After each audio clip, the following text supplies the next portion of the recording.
வணக்கம். அரசு உயர்நிலைப்பள்ளி கோவிலடியில் 9ஆம் வகுப்பு மாணவர்கள்கிட்ட ஒரு கணிதத்தின் செயல்பாடு. இன்றைய தேதி என்னம்மா? இன்னைக்கு 22 அதாவது ஜூலை 22ன்னு சொல்லலாம்.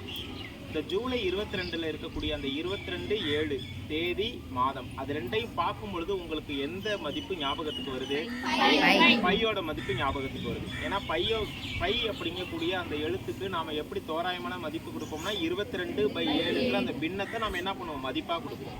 ஸோ அந்த 22/7ங்கிற எண்ணை நீ மறக்கக்கூடாது அப்படிங்கிறதுக்காக ஒவ்வொரு வருடமும் என்ன பண்றாங்கன்னா இந்த 22ஆம் தேதி 7வது மாதம் அதாவது ஜூலை 22ஆம் தேதியை பை அப்ராக்சிமேஷன் டே அப்படின்னு செலிப்ரேட் பண்றாங்க. என்ன டேவா செலிப்ரேட் பண்றாங்க? ஓகே சார், பை அப்ராக்சிமேஷன் டேவோடைய மதிப்பு 22/7ன்னு சொல்றீங்க. இந்த 22/7ங்கிற மதிப்பு எப்படி வந்துச்சு அப்படின்னா கவனிங்க. இந்த உலகத்தில் இருக்கட்டும், இந்த உலகத்தினுடைய கண்டுபிடிப்புகளில் எது மிகச்சிறந்த கண்டுபிடிப்பு அப்படின்னு சொல்லுவாங்கன்னா சக்கரம் சொல்லுவாங்க. சக்கரத்தை தான் கண்டுபிடிப்புகளின் தொட்டில் அப்படின்னு சொல்லுவாங்க. ஏன் சார் அந்த சக்கரத்தை அப்படி சொல்கிறாங்க அப்படின்னா, ஒரு மனிதன் ஒரே இடத்துல நாடோடியாக என்ன பண்ணிட்டு இருந்தா, ஒரு இடத்துலேருந்து இன்னொரு இடத்துக்கு நடையாகவே போய்கிட்டு இருந்தாங்க. நடந்து தான் ஒரு இடத்துலேருந்து இன்னொரு இடத்துக்கு என்ன பண்ணிட்டு இருந்தாங்க? பயணம் பண்ணிட்டு இருந்தாங்க. அப்படி நடந்து போகிறவங்களுக்கு நேரம் எல்லாமே அதிகமானுச்சு. அவங்களுக்கு சுலபமாக்குனது எது அப்படின்னா வண்டிகளும் அதில் இருக்கக்கூடிய சக்கரங்கள் தான். ஒரு சதுரமாக இருக்கக்கூடிய செங்கற்களை நீ தூக்கி போட்டு பாருங்க, அது ஒரு இடத்துல போய் கீழே போய் விழுந்துடும், அவ்வளோதான். அதுவே வட்டமாக இருக்கக்கூடிய ஒரு நாணயத்தை விட்டு பாருங்க, என்ன பண்ணும்? வேகமாக உருண்டுகிட்டு ஓடும். இந்த தத்துவத்தினுடைய அடிப்படையில் கண்டுபிடிக்கப்பட்டது தான் சக்கரம். அந்த சக்கரம் என்ன வடிவத்தில் இருக்கு? வட்ட வடிவத்தில். அந்த வட்டத்தினுடைய மதிப்பை கண்டுபிடிக்கிறதுக்காக பயன்படுத்தப்பட்டது தான் இந்த பை அப்ராக்சிமேஷன், இந்த பையோடைய மதிப்பு. இந்த பைக்கும் இந்த 22/7க்கு என்ன சம்மந்தம் அப்படிங்கிறத நாம் இப்போ ஒரு செயல்பாடு மூலமாக பார்க்கணும். ஓகே, இப்போ என்கிட்ட ஒரு குறிப்பிட்ட நீளம் கயிறு இருக்கு. இந்த நீளம் எவ்வளோ பார்த்தீங்கன்னா 7 அடி நீளம். இந்த கயிற்றினுடைய நீளம் எவ்வளவு? 7 அடி நீளம். இந்த 7 அடி நீளம் உள்ள ஒரு வட்டம் நான் ஒன்று வரைய போகிறேன். என்ன வரைய போகிறேன்? 7 அடி நீளம் உள்ள ஒரு வட்டம் வரைய போகிறேன். இது நான் விட்டமாக வச்சுக்கிறேன். ஆனால் விட்டத்தை வச்சு நம்மளால என்ன செய்ய முடியாது? வட்டம் போட முடியாது. அப்போ இதில் பாதி எடுத்துக்கலாமா? இதில் பாதி எவ்வளோமா? 3.5. ஸோ 3.5 சென்டிமீட்டர் ஆரம் உள்ள ஒரு வட்டம் வரைய போகிறேன். அப்படி இல்லாட்டி 7 அடி விட்டம் உள்ள ஒரு வட்டம். ரெண்டு ஒன்று தானே? 7 அடி விட்டம்னாலும் ஒன்று தான், 3.5 அடி ஆரம் அப்படின்னாலும் ஒன்று தான். நான் என்ன செய்ய போகிறேன்? இந்த 3.5 அடி ஆரம் உள்ள ஒரு வட்டம் ஒன்று வரைய போகிறேன். ஓகேவா? யாராவது ஒரு பண்ணுவாமா? அனுப்பிச்சிக்கலாமா?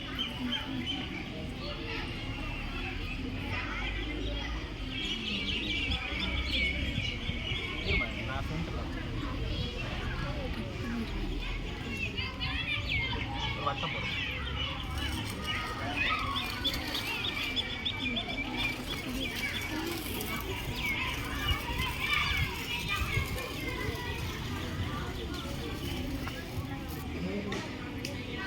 இந்த வட்டத்தினுடைய மதிப்பு எவ்வளவு?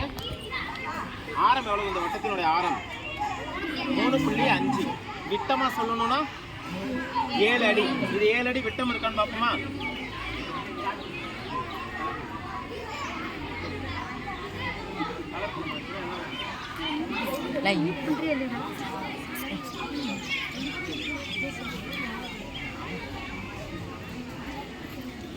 எதுமா மையம்? இதுதான் மையம். இதுதான் என்னது? மையம். இந்த மையத்திலேருந்து இதை அளந்து பார்த்தா இது எவ்வளோ இருக்கும்? 3.5 இருக்கு. இது எவ்வளோ இருக்கு? 3.5. இதை முழுசா பார்த்தா எவ்வளோடா இருக்காங்க? கரெக்டாக இருக்கா? வட்டத்தில் கரெக்டாக இருக்கா? இது எத்தனை அடி? 7 அடி. இது எத்தனை அடி? 7 அடி. ஸோ அப்போ இந்த வட்டத்தினுடைய விட்டம் எவ்வளவு? 7 அடி விட்டம் உள்ள இது ஒரு வட்டம். சரியா? ரைட். ஸோ இப்போ நாம் என்ன பண்ணியிருக்கோம்னா 7 அடி விட்டம் உள்ள ஒரு வட்டம் ஒன்று. இப்போ என்ன செய்ய போகிறோம்னா இந்த 7 அடி விட்டம் உள்ள வட்டத்துடைய சுற்றளவை நாம் இப்போ அளக்க போகிறோம். வட்டத்தினுடைய சுற்றளவை அளக்க போகிறோம். அது சரியாக எத்தனை அடி வருதுன்னு நீங்கள் சொல்ல போகிறீங்க. சரியா? அந்த கயிறே கொடுப்பா. இந்த கயிறு எத்தனை அடின்னு சொன்னோம்? ஓகே கிஷோர், ஹெல்ப் பண்ண எனக்கு. இங்கே பிடிச்சிக்க.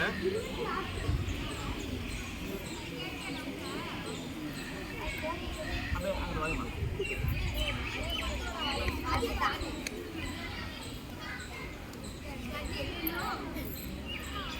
இது வரைக்கும் எவ்வளவு?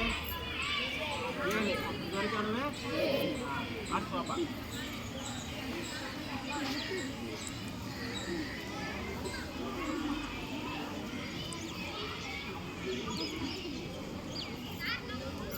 இது வரைக்கும் எவ்வளவு? 7 7 கூட்டினா 14.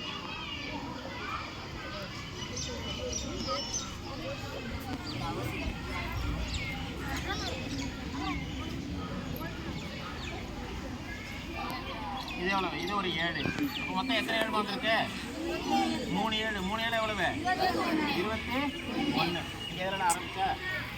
தர்ணேஷ் இப்படி தர்ணேஷ் ரைட்.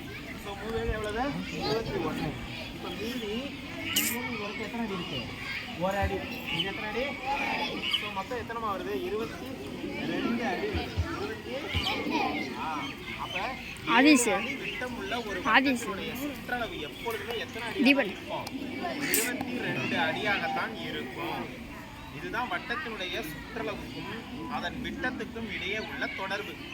இந்த தொடர்பினுடைய மதிப்பை தான் பை அப்படிங்கக்கூடிய அந்த எழுத்துக்கு கொடுத்துருக்காங்க. பையோட மதிப்பு எவ்வளவு? 22/7. 22/7. அதனால தான் ஒவ்வொரு வருடமும் ஜூலை மாதம் 22ஆம் தேதி பை அப்ராக்சிமேஷன் டே அப்படின்னு என்ன பண்ணுறாங்க? செலிப்ரேட் பண்ணுறாங்க. புரியுதுங்களா? ஓகே. ஸோ அப்போ சொல்லுங்கள், 7 அடி விட்டமுள்ள ஒரு வட்டத்துடைய சுற்றளவு எத்தனையாக தான் இருக்கும்? இதை விட மாறுமா சொன்னால் மாறவே மாறாது. அதனால தான் நம்ம அந்த வட்டம் தொடர்பான கணக்குகள் போடும் பொழுது பைக்கு எவ்வளோ மதிப்பு கொடுக்குறோம்? 22/7 22/7ன்னு கொடுக்குறோம். அதனால தான் 22ஆம் தேதி 7வது மாதத்தில் இருக்கிறத என்ன டேவாக செலிப்ரேட் பண்ணுறாங்க? பை அப்ராக்சிமேஷன் டேவாக செலிப்ரேட் பண்ணுறாங்க. புரியுதுங்களா? ஓகே.